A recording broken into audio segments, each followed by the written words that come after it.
Muito boa tarde, caros alunos. Mais uma vez, vamos agora para fazer a resolução, tá?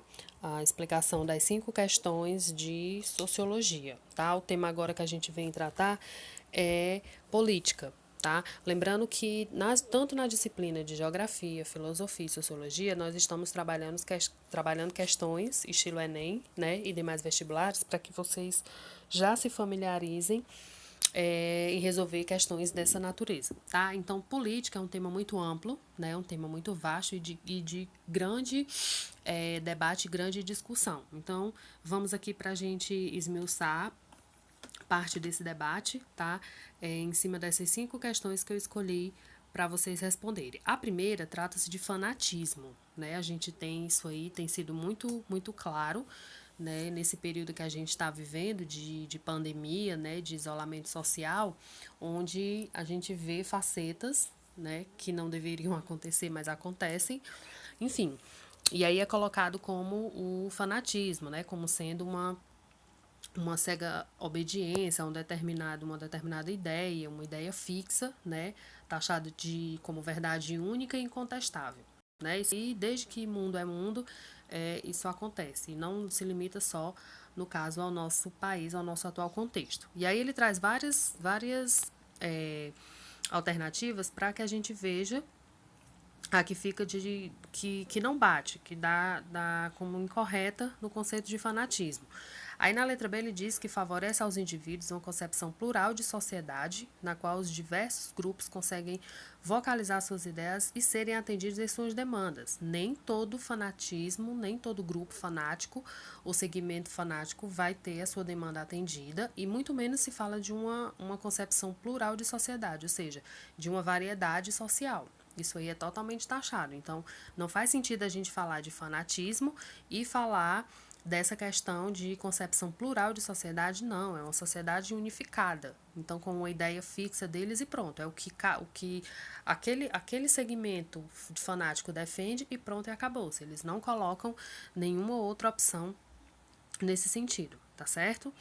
Na segunda questão, a gente eu trouxe para vocês uma questão sobre a Declaração dos Direitos Humanos, né, que foi um documento que ocasionou após o fim da Segunda Guerra, né, como a criação da ONU e tantas outras instituições e políticas públicas que vêm sendo empenhadas no mundo após esse período, né? E aí ela é datada de 1948 e dentre as suas várias determinações, os seus vários artigos, incisos, ela fala sobre as relações internacionais e o que elas vão nos possibilitar, né? Por que o conceito de declaração, por que essa Declaração Universal dos Direitos Humanos, o conceito dos direitos humanos foi criado? Na verdade, ele vem o que responde o item B, a defesa dos grupos mais vulneráveis, são aqueles grupos menos favorecidos, né? São os pobres, são os marginalizados, em que os direitos humanos agem diretamente em defesa desses grupos, desses segmentos sociais, tá bom? Na terceira questão, a gente vem aí uma questão puramente brasileira, tá? Que foi a criação do Sistema Único de Saúde. Lembrando que o SUS, gente, foi criado, é uma política pública voltada para o setor da saúde, que ele traz características de democracia, afinal de contas é para todos, de cidadania, de avanço civilizatório, de igualdade de cidadãos. Hoje, a gente, diante dessa pandemia que nós estamos vivenciando, óbvio, quem tem dinheiro se dirige ao seu hospital, qual o plano de saúde cobre.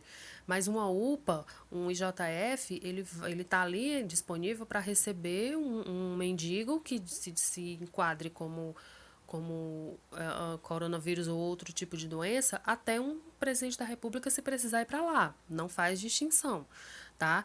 Então, só para deixar claro isso, da importância que é o SUS, de que nós devemos de fato levantar a bandeira de defesa do Sistema Único de Saúde, afinal de contas é,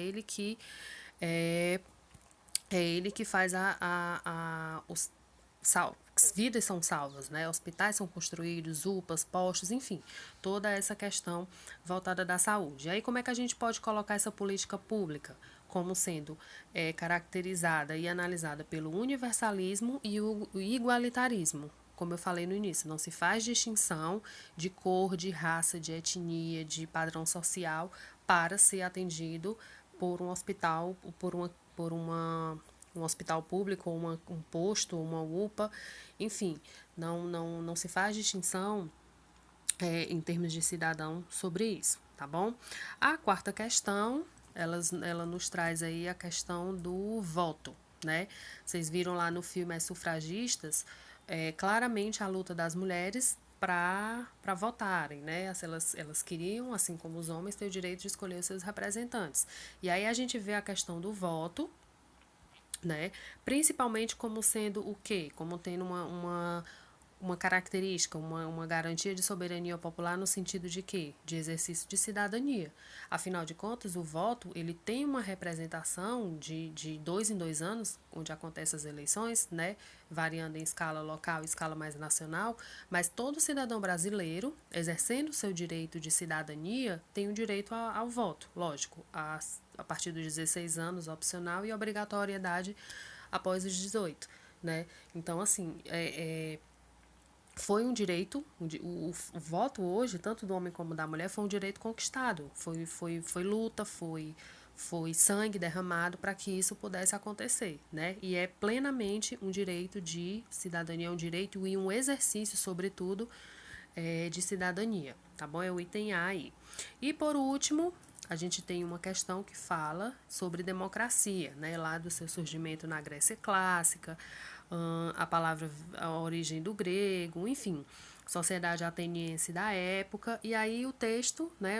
A explanação que se faz é democracia como sendo um governo do povo para o povo. E aí ele coloca como 3 princípios ou direitos fundamentais que caracterizam, que embasam e que trazem a, a solidez do que é o conceito de democracia. E aí a gente vem para a participação, né, de todos os cidadãos. É importante isso, que fique claro que a luz do direito, né, a luz da lei, a democracia é participação ampla, né? Igualdade e liberdade. Claro que muitos desses termos talvez a gente precisasse esmiuçar, mas a grosso modo o tripé, né, que vai sustentar a democracia é participação, igualdade e liberdade, tá bom? Então a gente vai continuar nesse tema no próximo questionário para que a gente faça um detalhamento maior acerca dele, tá bom? Até a próxima.